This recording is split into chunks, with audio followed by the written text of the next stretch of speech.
Hello and welcome to the last section of memory. So in this we are going to take a look at forgetting, the most important chunk. A lot of questions, application oriented questions have been asked from forgetting. So we are going to see what is forgetting, what are the theories of forgetting. So in the GATE and the NET syllabus, if you can see a lot of weightage is given to theories related to forgetting. So the first thing, what is forgetting? It's the apparent loss of modification of information already encoded and stored in an individual's long-term memory. So either it's not been encoded well, or you're not able to store it well, or you're not able to retrieve it. So the three stages you remember, right? Encoding, storing and retrieving. So in any one of the three, you're having a problem. That is why we're forgetting something. So here we are also going to discuss about the theories in forgetting. What are the theories that explain the concept of forgetting? So what are the possible causes behind forgetting? Like I said, one of the three processes are probably not working. It's not encoded well, it's not stored well, or you're not able to retrieve it well. I think of the three, the third one will be very relatable for you, because sometimes you say it's here, I have it in my throat, I'm not able to verbalize it. So that means you have stored it in your long term, but you're not able to retrieve it because you don't have enough cues for retrieval. So we are going to see what are the causes, and then we are also going to see what are the theories behind, that work behind forgetting. The first is, like I discussed, causes. Faulty memory processes, like we are not able to either encode it well, we are not able to place it, not able to associate with it well. The second is loss of interest. Of course, this happens with a lot of us when we try to listen to a class. We are not able to concentrate because you're really not interested in the subject, but you don't have a choice but to listen, right? But that could also be interfering in your process of memory retrieval. The third one is interference. We are going to see in detail what type of interferences happen and how it affects your memory. When we talk about retrieval problems, we are talking about how the cue dependent retrievals are not there, or it could be the encoding based retrieval problems. It could be a situation based retrieval problem. All that. Lack of motivation, like how we have lack of interest, lack of motivation to memorize something, to study something. You're really not interested to do it. You really don't have any motivation to do it. Physical damages in the brain that could alter your memory areas, that could damage your memory areas, so you're not able to kind of connect, wire your brain appropriately. Genetic factors. A lot of people are very forgetful by nature. They understand, they know, they keep losing keys, they keep losing important documents, they keep misplacing things here and there. It again comes from the genetic factor, because probably somebody in the family is like that, so they don't really pay attention. So no matter what you say, people tend to forget a lot of things because they are quite absent-minded like that by nature, and nothing can be done to fix it. We can rather enhance it. Lack of recollecting, so you're not able to recollect well. Like I said, you don't have enough cues. Probably you haven't learned it well, you haven't invested time in it well, all that. Lack of readiness to recall. I think we can go back to the previous video where we spoke about trauma, recalling trauma. Your body and your mind is not ready to give you a sense of normalcy. Your memory has kind of pushed it out of your reach zone. Now we are coming to the theories of forgetting. I'm sure you have studied about this also in your bachelor's, yet I'm just going to give a brush through this. Trace decay theory. According to this theory, forgetting majorly happens because the trace of memory is fading. Like the name suggests, obviously, the trace of the memory or the engram, we say, fading of the engram as a result of lack of using the stored item for a long period. This happens a lot in languages. If you have noticed, you haven't practiced the language for a while, you kind of become doubtful about the usage of language. You can see that very well. Like a lot of people like me, I can read and write Hindi really well, but I can't speak it well because I haven't practiced it, and I have lost touch with people who speak Hindi. Obviously, I'm in Chennai, I don't have many people to converse in Hindi, but I kind of brush it through when I watch a serial, when I watch a drama, when I watch a movie, when I talk to a shopkeeper. So that is me trying to kind of retrieve my decay because I haven't used it for a period of time. So that is what trace decay theory is talking about. So like I said, the trace decay theory is about you trying to it's because the traces, memory traces, or the encoding, which is called as engram, it's kind of diminished, it's not in touch. So the trace has decayed. That's trace decay theory. The second theory is theory of inhibition of interference.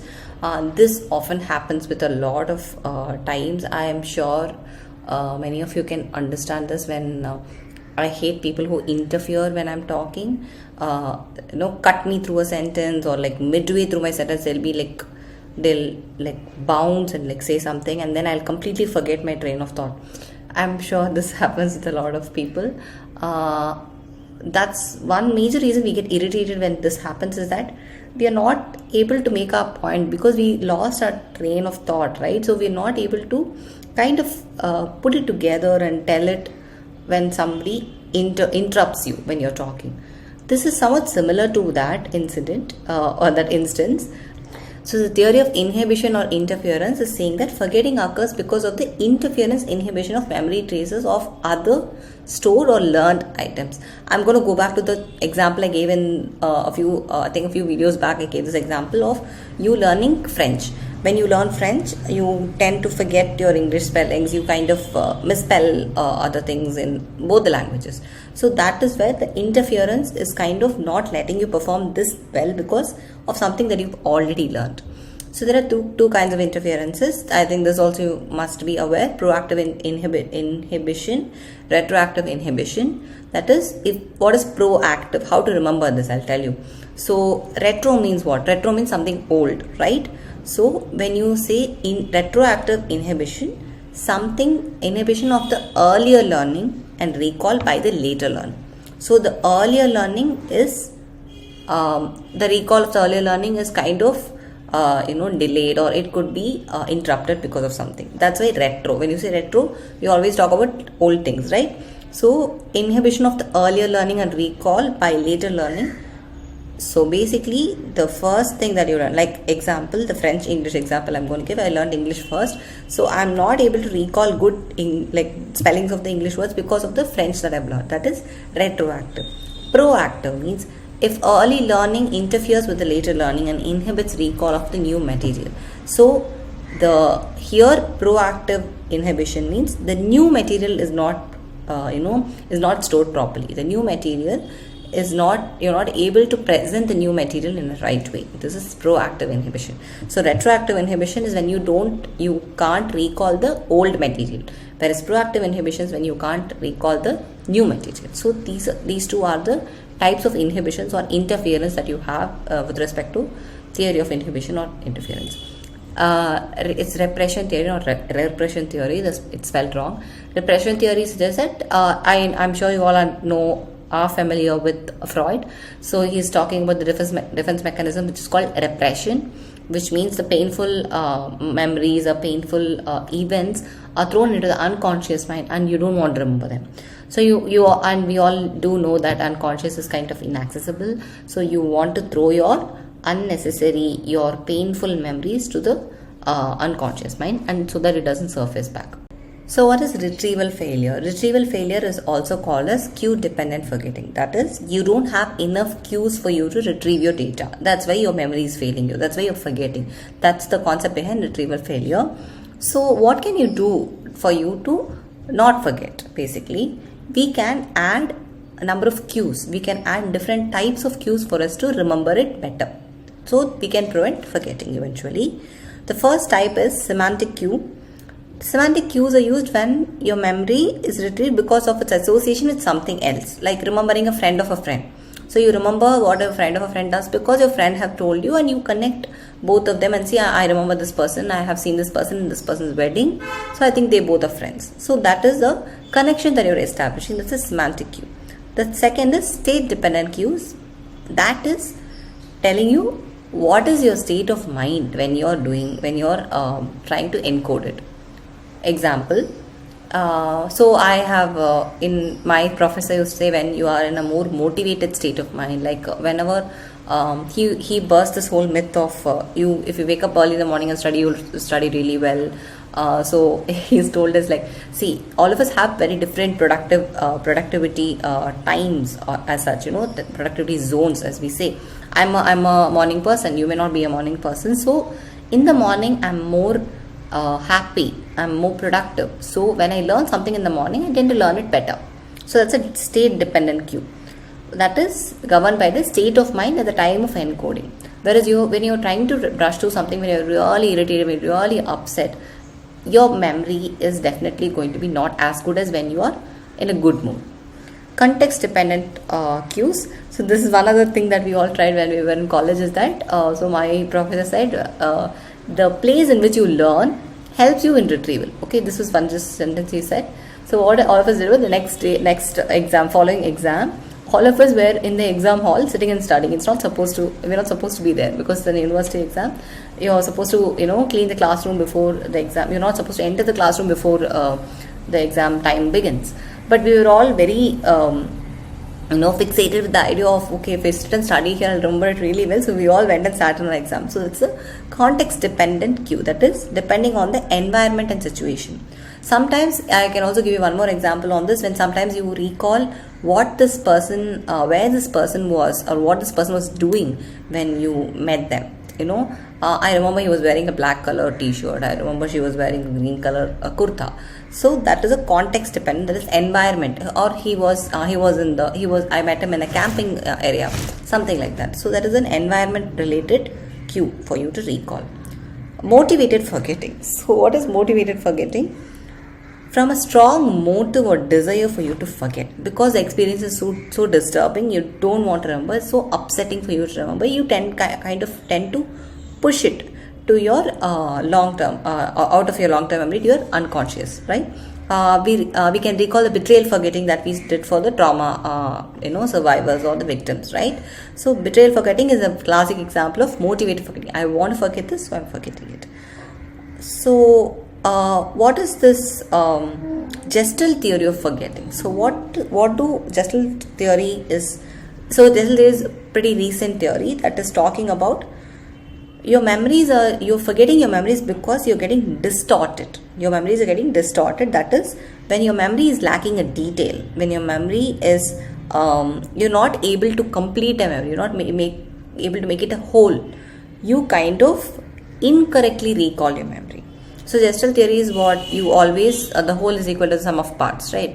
So that is a basic Gestalt, motto. So what he's trying to say is that when you don't have the whole information about an incident, you tend to give a closure and you complete it by yourself. And this is not always necessarily accurate. So this is the reason Gestalt theory is giving for forgetting. So we have covered the theories, we have covered the causes, we have also covered retrieval failures and how it can impact your memory retention or how it influences your forgetting. So what are memory distortions? If you can see, what are memory distortions? So we tend to distort our memories, right? We tend to kind of, we damage our memories a bit. So it could happen because of 7 reasons. So these are called as 7 sins of distortion, 7 sins of memory. So these are the listed ones, 7 components are basically the reasons or the 7 sins of memory. This was given by Scatcher very recently in 2001 or 2002 only he gave this thing. So the first one is transience. Transience means memory fades quickly. You're not able to encode it well. It fades away quickly. Absent-mindedness. Some people, when all of us do this. You enter a room and then you think, why did I come to this room? Or you open the fridge and think, why did I open the fridge? So we all tend to be absent because of some kind of preoccupation. We could be absent-minded. The next is misattribution. That is, you cannot remember the source of something, but you remember the actual content. So I don't know where I read this. I don't know who told me this. I don't know where I heard this.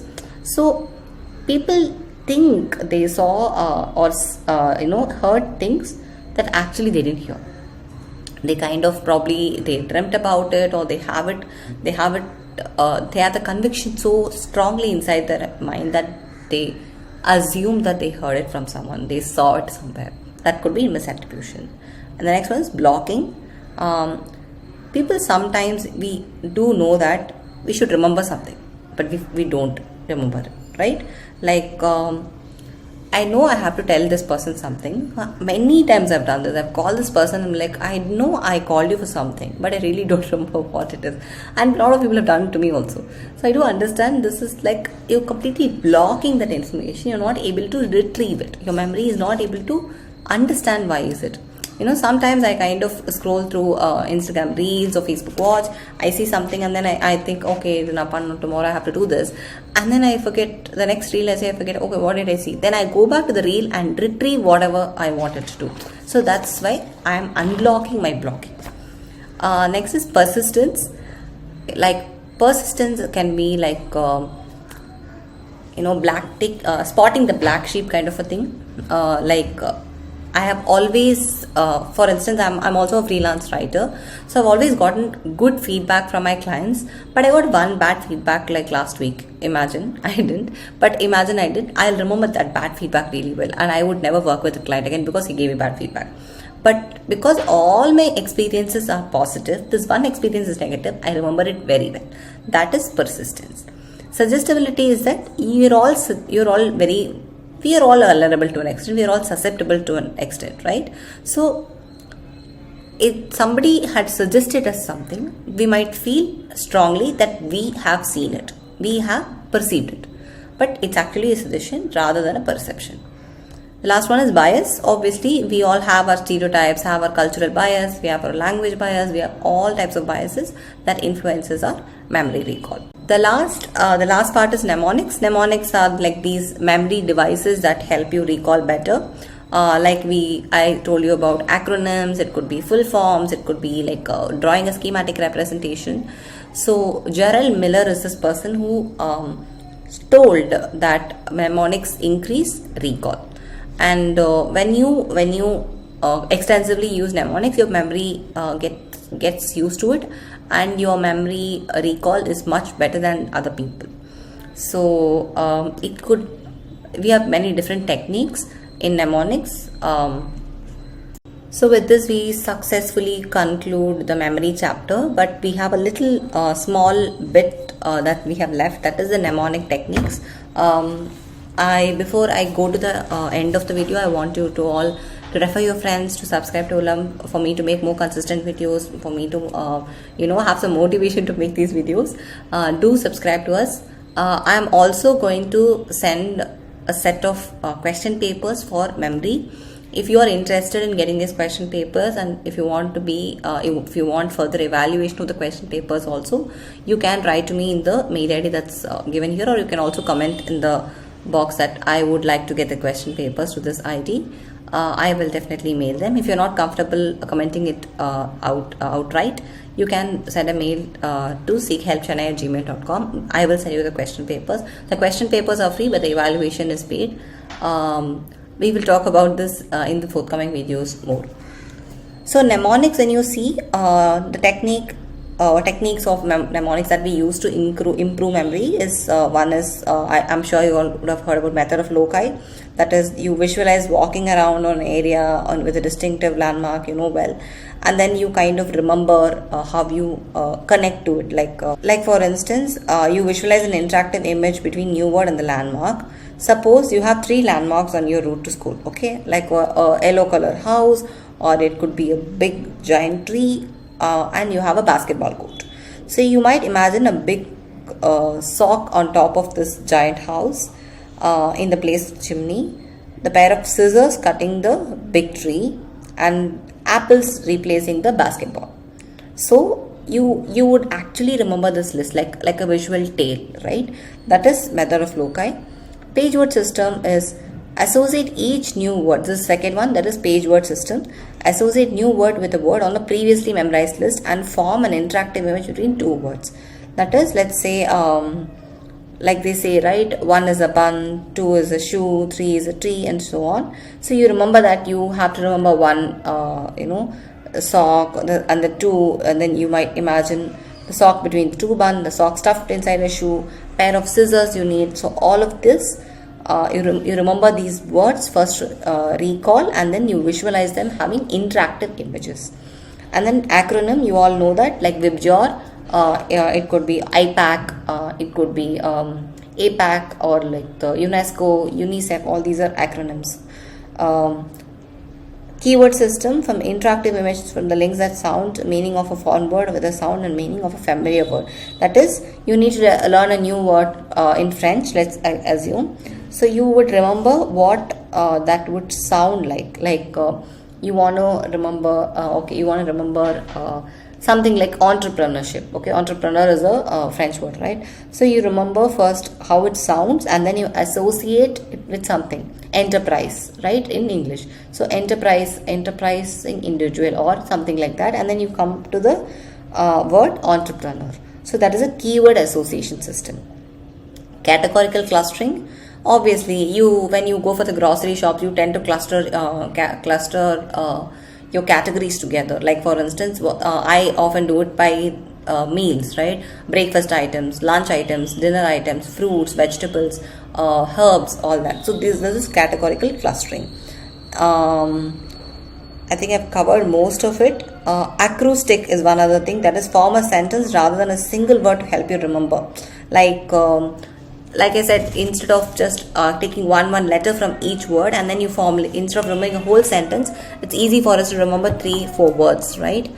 I just hope this was helpful for you guys. Please subscribe to the channel, and please write to us in case of any queries. Like I said, if you want the question paper for memory chapter, please do write to us and I will send you the question paper. The answer key will be discussed in the video as well. Thank you.